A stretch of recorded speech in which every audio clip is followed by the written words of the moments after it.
Hello students, welcome back. आज हमारा order writing का सेकंड लेक्चर शुरू होगा। इसमें हम एक सैम्पल फॉर्मेट डिस्कस करेंगे ऑर्डर राइटिंग का, और इस ऑर्डर राइटिंग के थ्रू हम लैंग्वेज को समझेंगे ऑर्डर राइटिंग की। चलिए स्टार्ट करते हैं। चलिए देखते हैं ऑर्डर किस पे बेस्ड है। तो ऑर्डर हमारा बेस्ड है application under order 1 rule 10 of सब क्लॉज 2। व्हाट इट सेज, अगर हम 10 का सब क्लॉज 2 देखें तो उसकी हेडिंग कहती है कोर्ट में स्ट्राइक आउट और ऐड पार्टीज।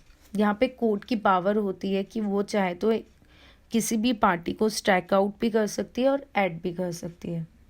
सो यहाँ पे अल्टीमेटली एक तरह से इम्प्लीडमेंट हो रहा है, ठीक है, पार्टीज का। Now we start the format. So format के हिसाब से एज वी ऑल नो कि टॉप पे हमेशा कोर्ट का नाम आता है, देन प्रिसाइडिंग ऑफिसर। अब यहाँ पे एक नई चीज़ है, सिविल सूट नंबर। क्यों है? क्योंकि यहाँ पे एक अलग से एप्लीकेशन मूव नहीं की है। ये एक तरह से सिविल सूट का इसलिए आया है क्योंकि ये मेन पिटीशन का हिस्सा है।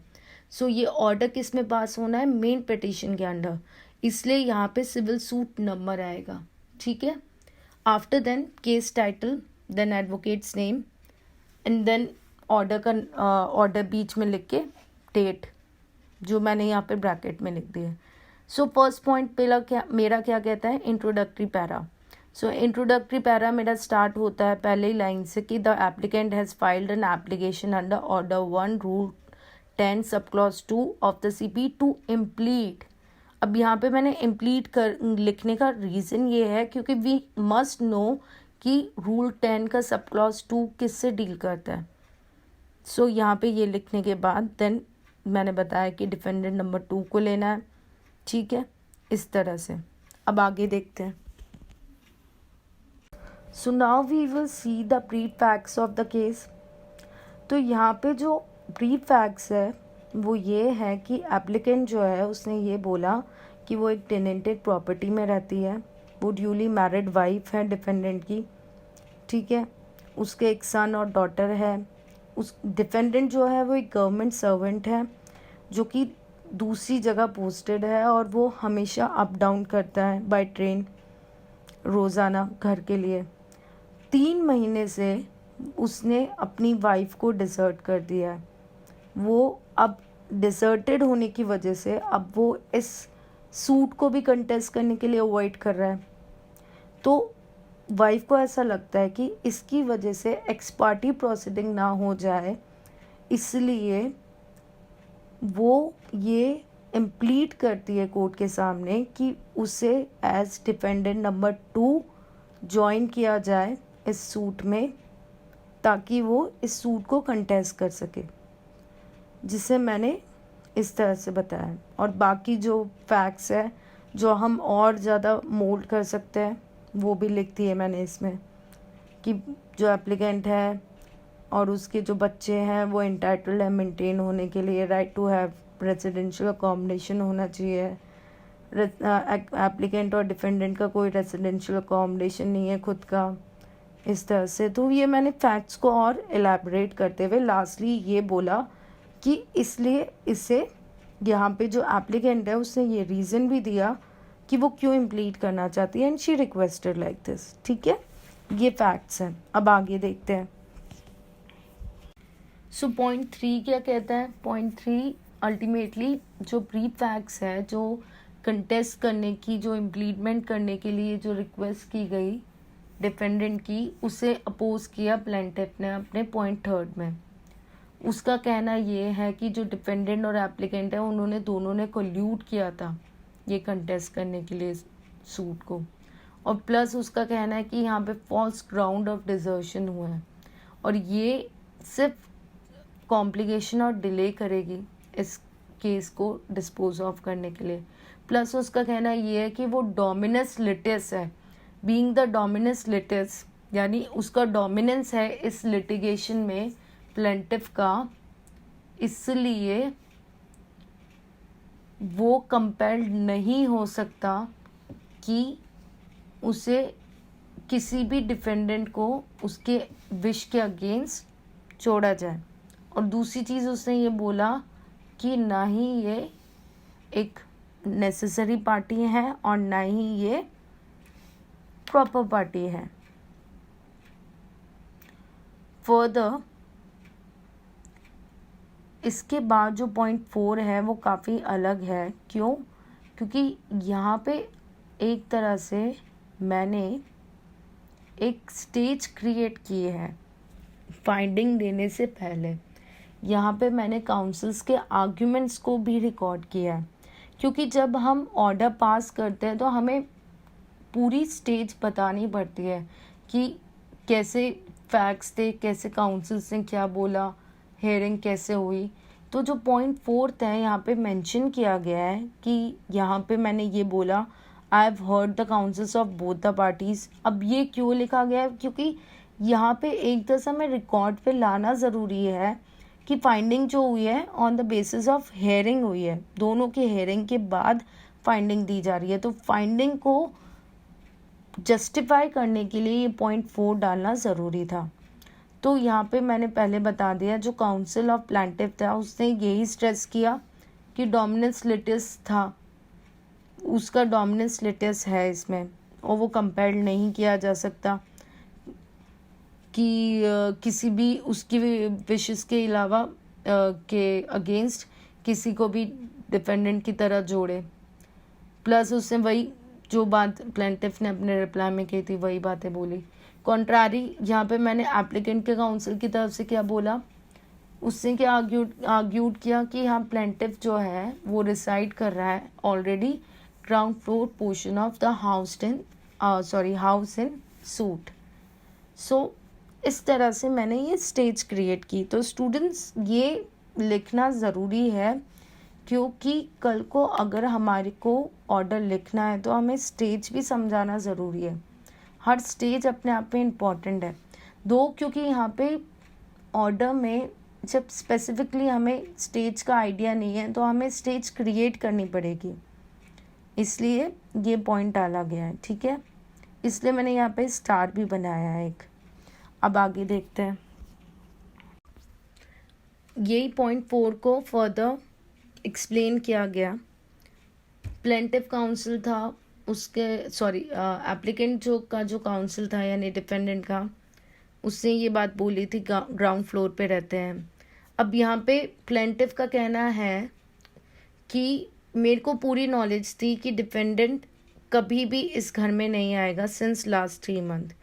क्यों? क्योंकि उसके डीप रूटेड डिफरेंस हो गए थे एप्लीकेंट और डिफेंडेंट, यानी मियाँ बीवी में ज़्यादा झगड़े थे, इसलिए उसे उसकी पूरी नॉलेज थी, उसने ये चीज़ एडमिट करी। जो एप्लीकेंट का काउंसिल है उसने ये भी आर्ग्यूड किया on the basis of conduct of defendant. Applicant का जो रीज़न था कि अब वो जब अवॉइड कर रहा है इस केस में फर्दर पार्टिसिपेट करने के लिए, ये क्या कर रहा है, अल्टीमेटली क्या कर रहा है, एंड हैरिस कर रहा है एप्लीकेंट को। और उसका देखा जाए तो एप्लीकेंट का जो राइट है वो पूरा बनता है। क्यों? क्योंकि राइट ऑफ क्लेमिंग मेंटेनेंस उसके फेवर में जाता है एप्लीकेंट के। अब हम इसके बेसिस पे, इन दोनों के काउंसिल्स के आर्ग्यूमेंट के बेसिस पे अब कोर्ट अपनी फाइंडिंग दे रही है फाइनली। सो कोर्ट का कहना है सबसे पहले कि जो प्लेंटिफ के काउंसिल है, जो अबाव फैक्ट्स जो मेंशन किए प्लेंटिफ के, वो अब आप डिनाइल नहीं हुए कोर्ट के सामने। दूसरा, ये मैटर्स जो है जो नोटिस में आए हैं, कोर्ट का मानना है कि ये डिसाइडेड कब होंगे, only after evidence of the parties, जो कि फर्दर स्टेज में देखा जाएगा। और फिर जो यहाँ एप्लीकेंट है, जो उनके बच्चे हैं, उनका पूरा हक बनता है राइट ऑफ मेंटेनेंस लेने का। और राइट ऑफ मेंटेनेंस में ये इंक्लूड किया कोर्ट ने कि right to have a suitable residential accommodation should be given. So ultimately court ने ये फेवर किया है कि राइट टू मेंटेनेंस देना चाहिए। ठीक है, अब आगे देखते हैं।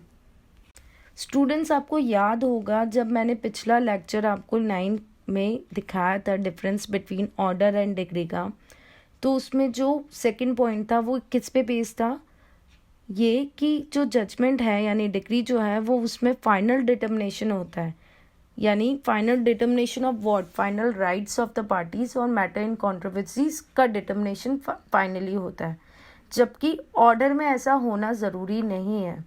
और यही चीज़ हमारी रिफ्लेक्ट कर रही है इन 4 लाइन में, क्या, जिसमें ये लिखा है कि this court have to examine whether the applicant has a right to contest the suit along with the defendant husband and live in the house in dispute as long as a decree of divorce is not passed against her।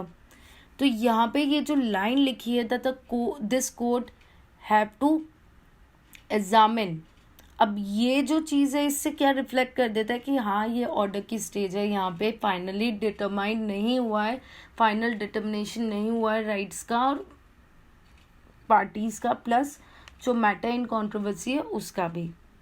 और इसी को further 6 में एक set language में लिखा गया है जो कि कंक्लूडिंग एरिया बताया गया है इसका ऑर्डर का, जिसकी लाइन स्टार्ट होती है in the result the application of the applicant is allowed, ये लिखा गया है। फर्दर ये बोला गया कि जो एप्लीकेंट है अब यहाँ पे एडेड होगा as defendant number 2। Plaintiff should file suitable amendment application, ये एक तरह से कोर्ट का प्रोसीजर है, इससे उसको फाइल करना ज़रूरी है एक अमेंडमेंट एप्लीकेशन कि जिसमें ऐड हो जाए एप्लीकेंट का नाम एज डिफेंडेंट नंबर 2। प्लस यहाँ पे डिफेंडेंट को बोला है कि वो सप्लाई करेगा प्लेंट की कॉपी किसे, एप्लीकेंट को, यानी अब डिफेंडेंट नंबर 2 को भी, ये भी कोर्ट का प्रोसीजर का पार्ट है, और ताकि उसके बेसिस पे वो अपना रिटन स्टेटमेंट नेक्स्ट डेट पे दे सके। सो आप समझे कि ऑर्डर की जो स्टेज होती है वो पर्टिकुलर उसी प्रोसीडिंग यानी उसी डेली प्रोसीडिंग का पार्ट बन के रह जाती है, फाइनल डिटर्मिनेशन नहीं हुआ है, इसलिए इस तरह की लैंग्वेज यूज़ की है। और लास्टली जो सिविल जज है उसका नाम आता है और वो अपने साइन कर देता है, यहाँ पे बेसिकली वो एक अपने इनिशियल कर देता है और एक सील लग जाती है कोर्ट की। जो ऑर्डर शीट आती है उस पर ये लिखा हुआ होता है। जब आप केस फाइल देखेंगे तो केस फाइल में एक फ़र्द अहम काम करके एक वर्ड होता है, मतलब उसे हम कहे तो उसे ऑर्डर शीट कहते हैं। हिंदी स्टूडेंट्स को पता होगा फ़र्द अहम काम क्या होता है। सॉरी मैं बोलने में थोड़ा सा वो हो रही हूँ क्योंकि मुझे बोलने में दिक्कत आती है हिंदी, बट आप समझ जाइए एक ऑर्डर शीट होती है और बेसिकली ये जो ऑर्डर्स होते हैं ये वहीं लिखे जाते हैं। जब मैं आपको सर्टिफाइड कॉपीज़ दिखाऊंगी तो उसमें मैं आपको दिखाऊंगी कि ऑर्डर शीट कहाँ पे होती है, ठीक है, और उसका जो पेज है वो किस तरह का दिखता है वो मैं समझाऊंगी आपको।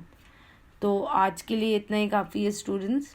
इस ऑर्डर को आप समझिए, इसे रिटेन करिए, और आगे के जो लेक्चर्स हैं उनमें भी मैं आपको ऑर्डर समझाती हूँ, ताकि अब ये जो जजमेंट, जैसे जजमेंट की स्टेज क्लियर हुई थी तो मैं चाहती हूँ कि ऑर्डर की भी स्टेज उतनी ही क्लियर हो। तो मैं अपनी तरफ से I am trying my level best कि आपको जितना भी मेरे पास मटेरियल है ऑर्डर राइटिंग का वो सारा आपको दूँ। सो मिलते हैं नेक्स्ट लेक्चर में, टिल देन स्टे सेफ।